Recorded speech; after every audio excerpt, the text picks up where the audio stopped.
Okay, eBay is notoriously known to actually delete information because they think you're trying to do deals outside of eBay. So I wrote to the seller of these metals that I got that I didn't know anything about. And I was like, hi, I purchased this lot of metals and I would really like information about the person that once owned these metals. I think they were in the Knights of Templar. And yeah, I got some information, boys and girls. So cool. And so I said, these medals came with great honor. If you do not feel comfortable giving me any information, I completely understand. Although I would be disappointed, but I said, could you give me the name of the person that was possibly a Knight of Templar and a little bit of information about them? It could be your great-grandfather or your great-great-grandfather. And before this disappears, because eBay is known to disappear information, the person wrote, I'm so glad you're happy with your purchase. It came to me from my grandmother's family on my father's side. The Walsh family came to South Texas from Virginia. The metals more than likely came from Ferdinand or Miller Harwood Walsh. Aha! It says somewhere on my bookshelf is a family history written by a distant relative. I will try and find it and dust it off to share it with you. It says if anything comes up about them being a knight. Aha! And they said, I found it. Thomas Franklin Harwood, November 8, 1857, from Gonzales, Texas. He was a Grand Commander of the Knights of Templar, 1905 to 1906. So I wrote them back and I said, oh my God, your family were knights. And the person's like, I'm so happy to hear.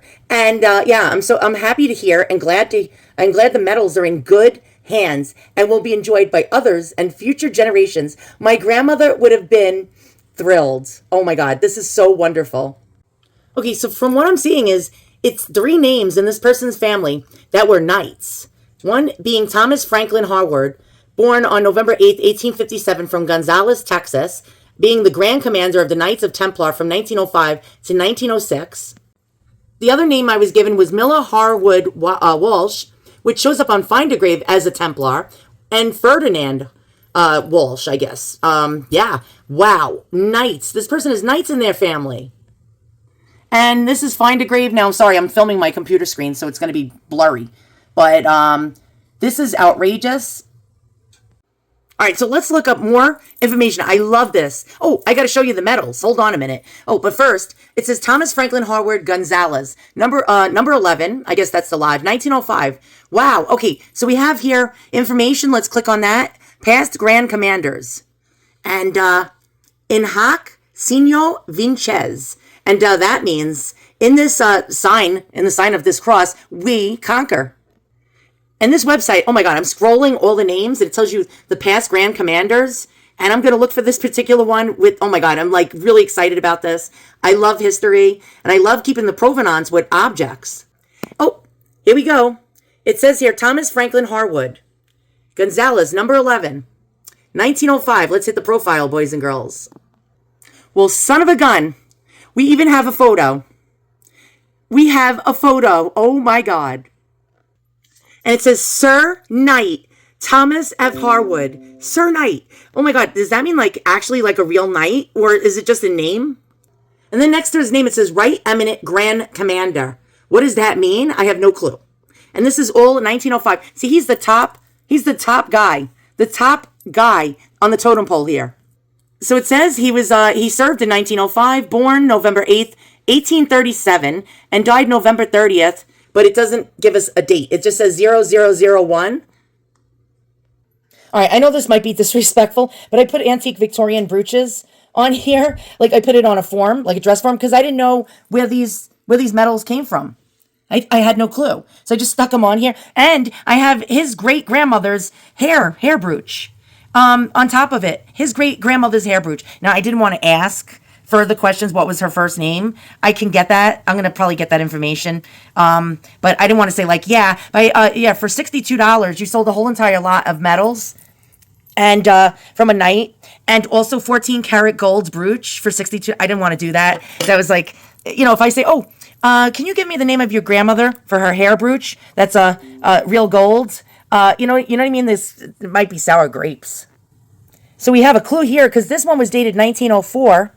And I was like, What is this thing? I thought it was the cross of Lorraine.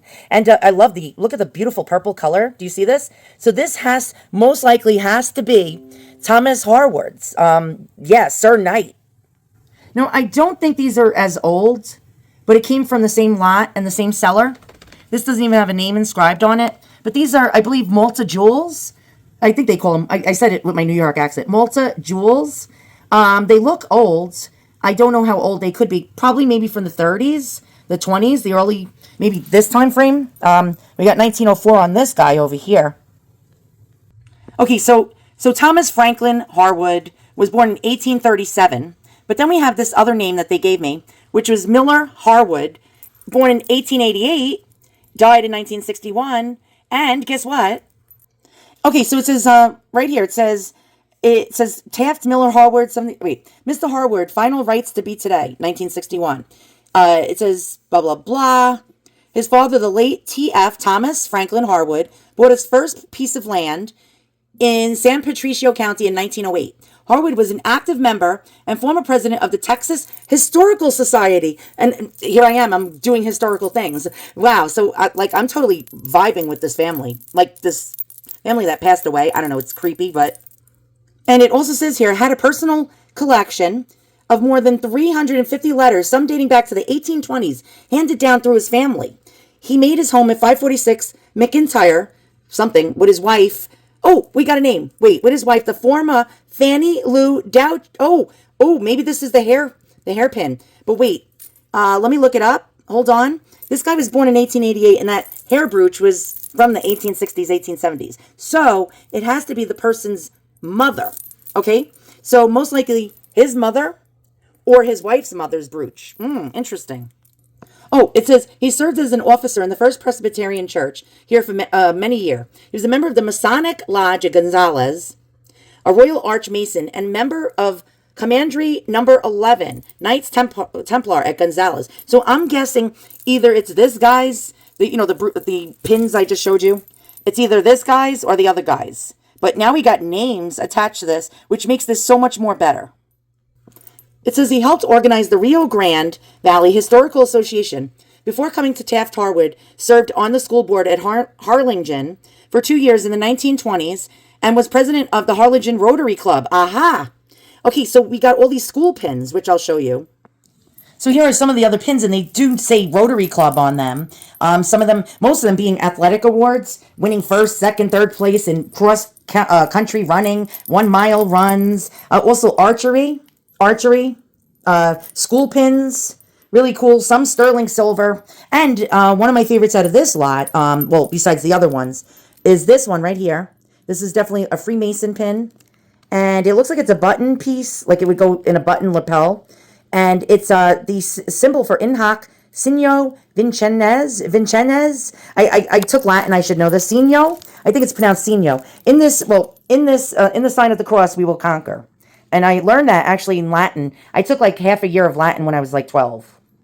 Okay, so we know he was president of the Harlingen Rotary Club in collaboration with W.A. Cervena of Arkansas Pass. He published a book in 1919 called Fabulous Port Aransas, giving the history of the island resort town. It says Miller Harwood was born and reared in Gonzales, oldest son of Thomas Franklin Harwood, and Florence. We got a name. Oh, God. They had to do a misspelling, of course. When I'm trying to find out who the owner of the brooch is, oh, my God. What letter is that? Oh, God. It's definitely not an S. Maybe Bachelor. Florence Bachelor Harwood. We're going to Google that. Wow, this is interesting. I'm so excited. I love history, boys and girls. I drink and eat history instead of food. Okay, so it says, it says his, wow. Okay, let's keep going. Okay, so the mother, Florence Bachelor Harwood, he is the grandson of the late Major T.M. Harwood and Cordelia Brown Miller of Gonzales. Miller's great-grandfather on the maternal side of the family was Colonel Amasa What? Oh my God, these people are unbelievable. Why did this person give away these medals? Okay, Miller's great-grandfather on the maternal side of the family was Colonel Amasa Miller, commander of a company fighting under General Sam Houston in the Battle of San Jacinto, who after the battle was placed in charge of Mexican prisoners. Thereafter, he was promoted in rank, becoming colonel of the 1st Regiment of the Army of the Republic of Texas.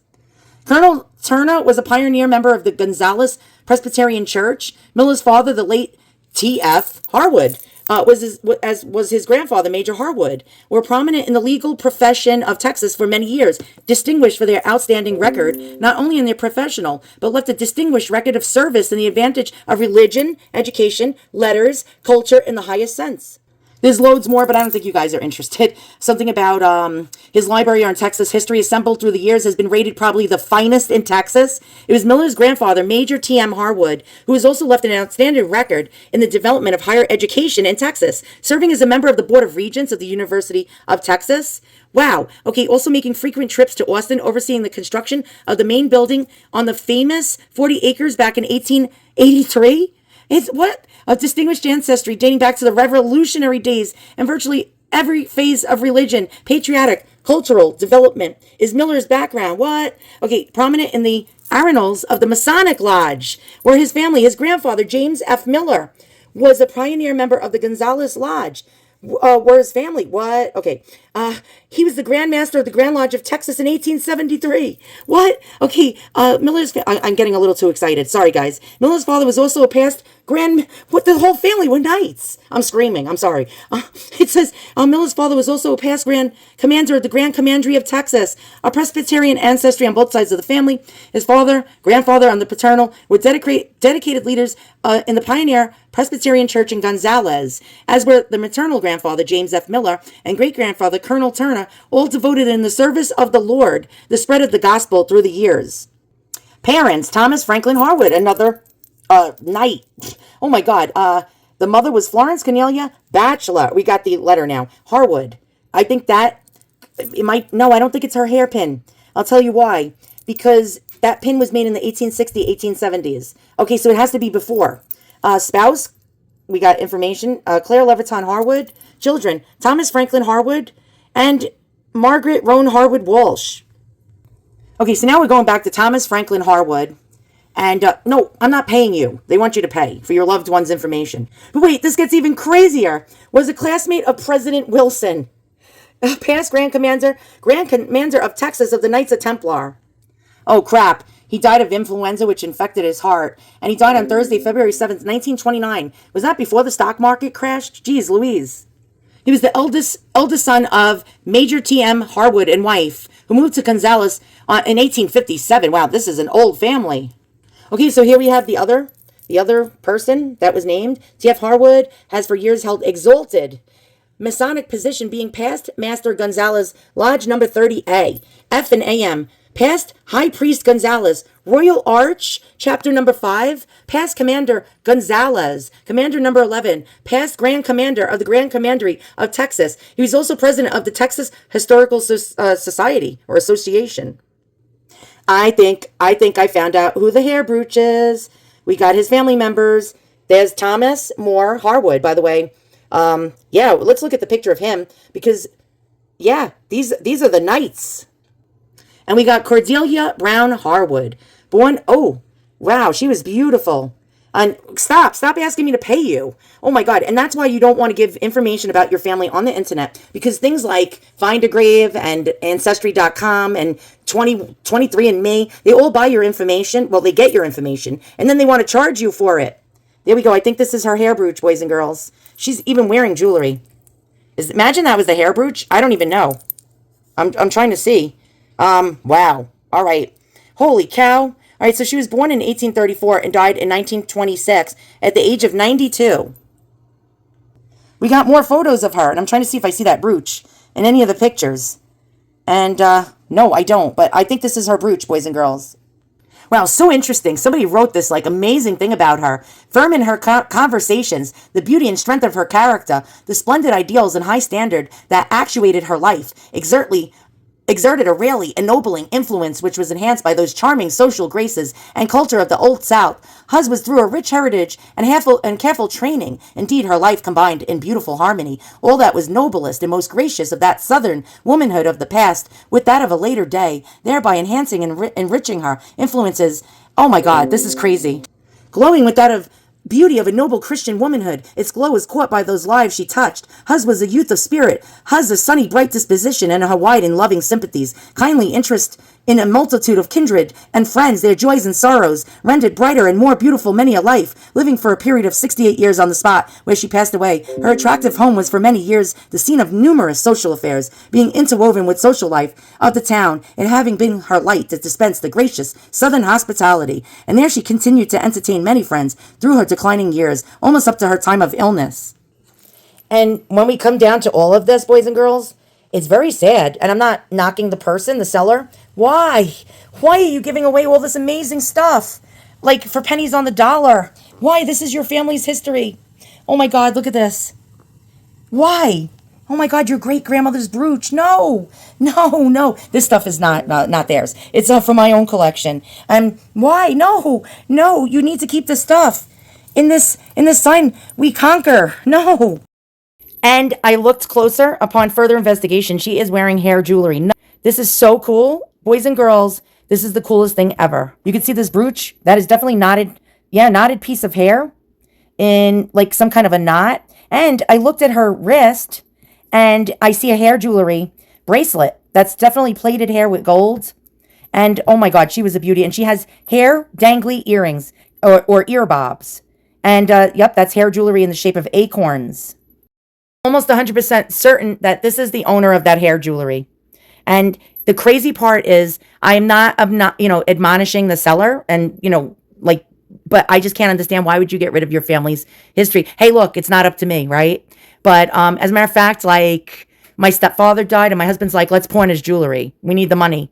And I'm like, no, I'm not pawning his jewelry. I don't care if I'm out in the street and I'm homeless. That's part of his history of his life and I'm not pawning it. No, don't admonish my husband for that. But he's like, what are we doing with this? We're not using any of his jewelry and, we could pay bills with it. And I'm like, no, that's part of who he was. I just can't. Maybe I'm a sentimental jackass. I don't know.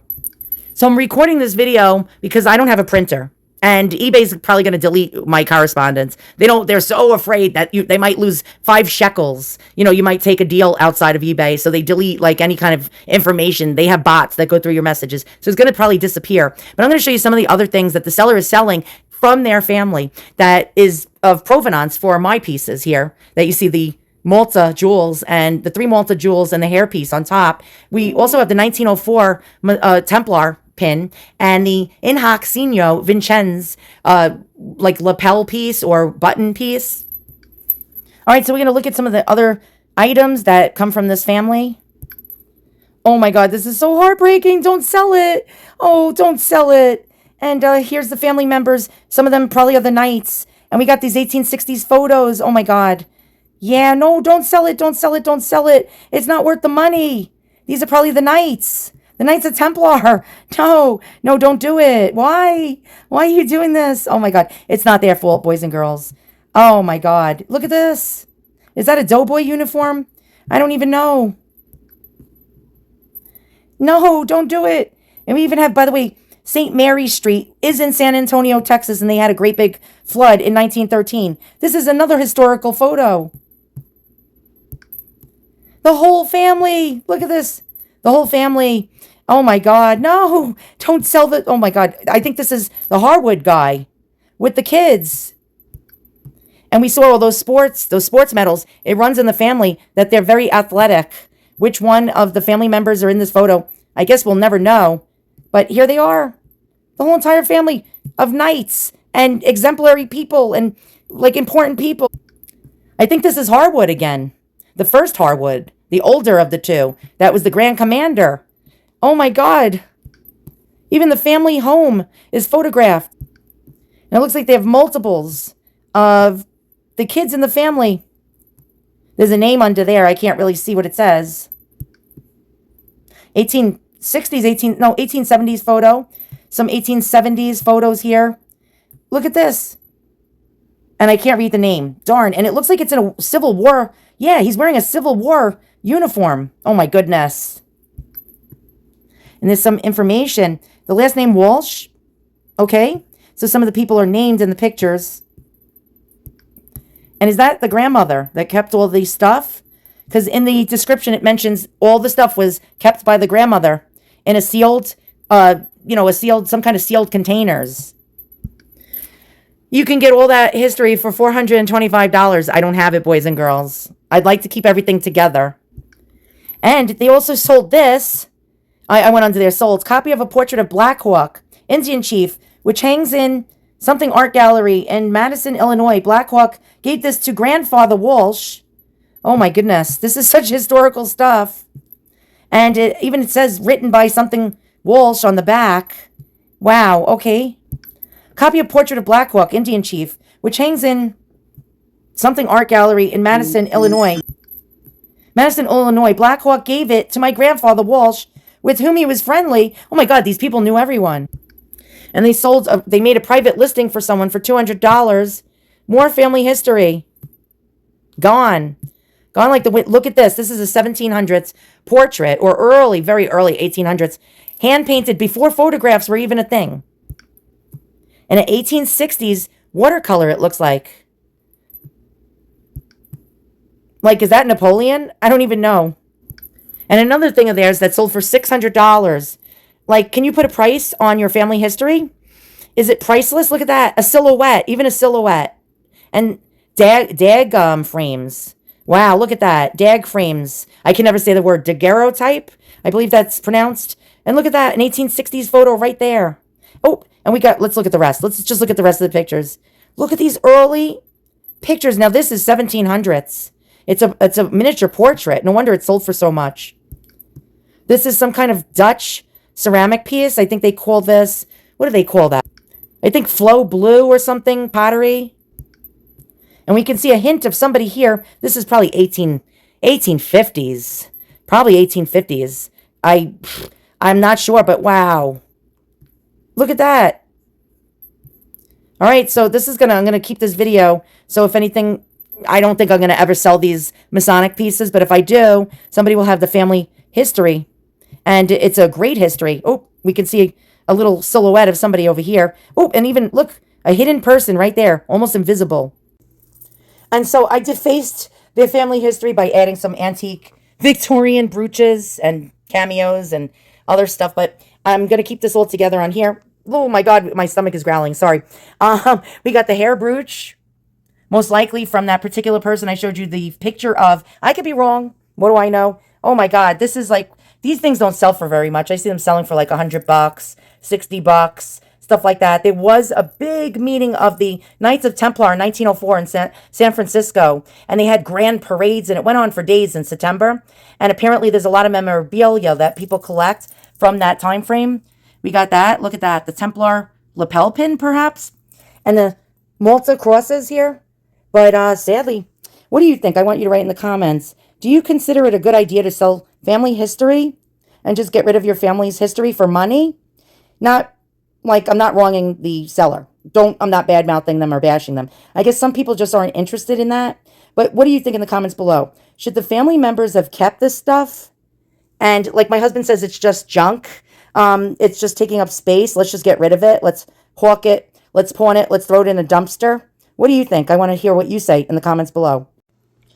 Even so, my husband, by accident, he claims by accident, I had boxes filled with my family photo album when my mom died, her childhood, her family's childhood, and all my childhood photos. He claims that by accident, he may have misplaced them, and sadly, I think he threw them out. So do you think that it makes me want to cry? Oh my God, can you believe this? Gone. Just like your whole family? I don't know. Tell me in the comments below again what you think about this. My husband and a lot of people like my husband just think it's dust collectors and junk. Do you really think this is dust collection? Or do you think it's something that should be cherished and treasured within families?